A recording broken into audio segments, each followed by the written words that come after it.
Hi, ಇವತ್ತು ಸಾಂಬಾರು ಹೇಗೆ ಮಾಡೋದು ಅಂತ ನೋಡೋಣ. ಈ ಸಾಂಬಾರು ಬಂದು ರಾಗಿ ಮುದ್ದೆಗೆ ಫುಲ್ ಚೆನ್ನಾಗಿರುತ್ತೆ. ಒಂದ್ಸರಿ ಟ್ರೈ ಮಾಡಿ ನೋಡಿ.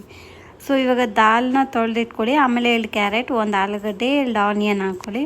ಆಮೇಲೆ 2 ಬ್ರಿಂಜಾಲ್, ಈ ಥರ ಎಲ್ಲನೂ ಸಣ್ಣದಾಗಿ ಕಟ್ ಮಾಡ್ಕೊಂಡಿರೋದು ಹಾಕಿ,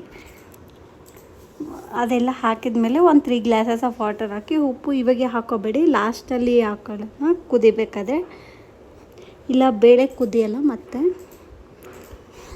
3 ಗ್ಲಾಸಸ್ ನೀರು ಹಾಕಿದ್ಮೇಲೆ ಇವಾಗ ಕ್ಯಾಪ್ ಮುಚ್ಕೊಂಡು 3 ವಿಸಿಲ್ಸ್ ಆದಮೇಲೆ ಇವಾಗ ಕಡಲೆ ಹಿಟ್ಟನ್ನ ಈ ಥರ ನೀರಲ್ಲಿ ಚೆನ್ನಾಗಿ ಮಿಕ್ಸ್ ಮಾಡ್ಕೊಳ್ಳೋಣ. ಇದು ಸಾಂಬಾರಿಗೆ ಹಾಕಿದರೆ ಇದೊಂಥರ ಫ್ಲೇವರ್ ಚೆನ್ನಾಗಿ ಬರುತ್ತೆ.